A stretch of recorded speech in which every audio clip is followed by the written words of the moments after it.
So before we talk about the big splash, I want to ask you, what do you think the most important thing the Niners have to do this offseason is? Because the big splash is what they think they got to do. What do you think the one thing they got to knock out of the park this offseason? The DC hire. You're on fire today. I agree with everything you're saying. Not that we have to agree all the time, but I'm just like, yes. Yeah, the DC hire. I think that is the one thing that you need to kill. You need to go get Jim Schwartz or Raheem Morris. Either one. Or Sean McDermott. I would put him at Someone like third really place, good. but yeah. Yes. If I was them, I would call the Browns and say, I will give you a 5th rounder for Jim Schwartz. He's a coordinator. I'm not giving you high picks, but I'll give you a 5th. But he's under contract, so you might have to do something, right? Yeah. Although he's so upset. Exactly. I'm like, he doesn't even want to be there, bro. So we can either wait this out and you guys can let it get ugly and keep doing your Browns thing, or you could just give him to us for a 5th round pick. We'll give him a nice little pay raise and make him nice and cozy. Because I think him and Kyle would work well together. Because I think Jim has an ego that Kyle needs to respect. You know, like he's someone Kyle really respects. Where if Kyle's like, "Well, I want this scheme," Jim's like, "No." Have you seen what I've done to your offense? No. I'm going to say right now, I don't think the Niners are going to get Jim Schwartz. I don't either. I don't think they will, and I think it's a big mistake. I think they're going to hire Gus Bradley. I think they're going to hire Gus Bradley, and I think it's a huge mistake, and I'm trying to say this on the record. And I'm happy if I'm wrong and Gus Bradley's great, but I think I'm right, and I think this could be the end of John Lynch and Kyle Shanahan this high. You can't get this wrong. The only reason you made the playoffs the only reason you didn't miss the playoffs, let's put it this way, only reason you didn't miss the playoffs 2 years in a row is because you hired Robert Saleh. Yeah. Great hire. And now he's gone. And if it had been Gus Bradley this past year, I think you would have missed the playoffs again. And who knows which one of you guys would have gotten fired. I'm telling you, man, you need Jim Schwartz. You need Jim Schwartz. He's phenomenal. This feels like Nick Sorensen all over again, man. All the reasons they had to promote Nick Sorensen is the same. Well, he's been here. I also think Kyle could learn. Like, okay, Jim, you and McDonald know what kind of throws a cog, like a wrench in my system. What is it? I need help. Like, what do you see from this offense day in, day out, and practicing against each other? Like, Kyle, bro, you're constantly doing this. Like, I'm going to just kill this every single time. Like, every time you show this, like, I think it could make Kyle even better. You know, it's one of those things where if the Cardinals really do get Clint Kubiak, dude, this division could be really competitive. You can't have a Gus Bradley at DC. Like, this division could get very, very scary. You know, I love that what you just said too. And what they need to do, I asked, are you going to cast a wide net? He's like, not really, man. You better. What you need to do is, even if you don't hire him, interview someone from the Seahawks coaching staff. How about this? Interview someone.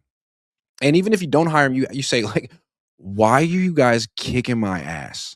Yeah. What is your assessment of my offense? What are you seeing? What are you doing? Why can't I score a touchdown?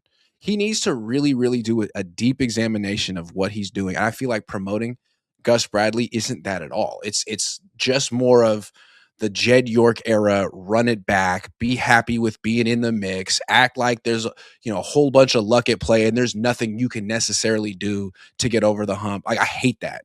And so does Eddie. I agree. I think it's just one of those things, man, where, I mean, even interview one of their position coaches, their DB coach, their D-line coach, and be like, we're going to interview him for our defensive coordinator position. Mm-hmm.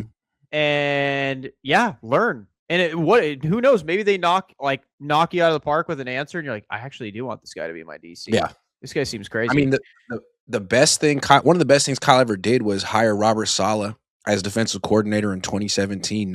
I had never heard of him. I mean, maybe people in Jacksonville had heard of him, but he was completely unknown.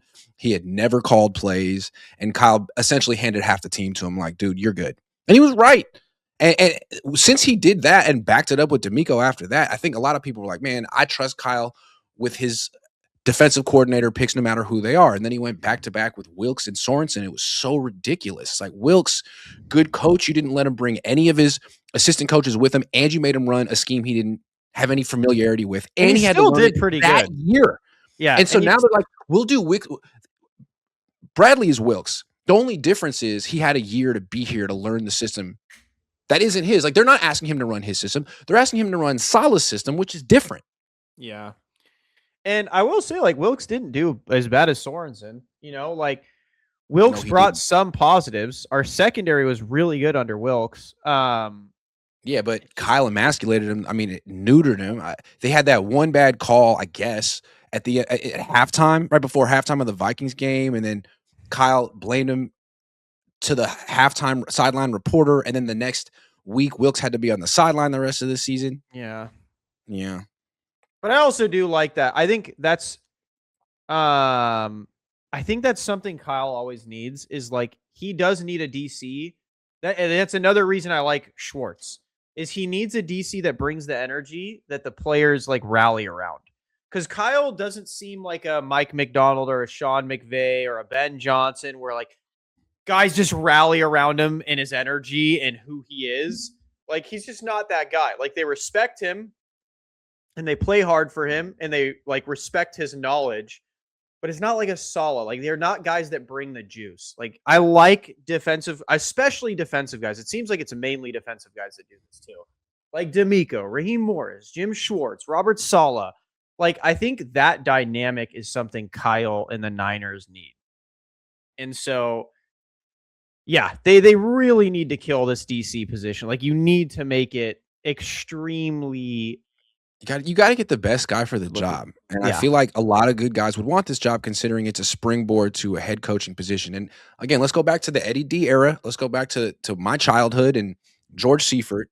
All the way back lost then. Mike Holmgren. Mike Holmgren became the head coach of the Green Bay Packers. And George Seifert had a decision to make.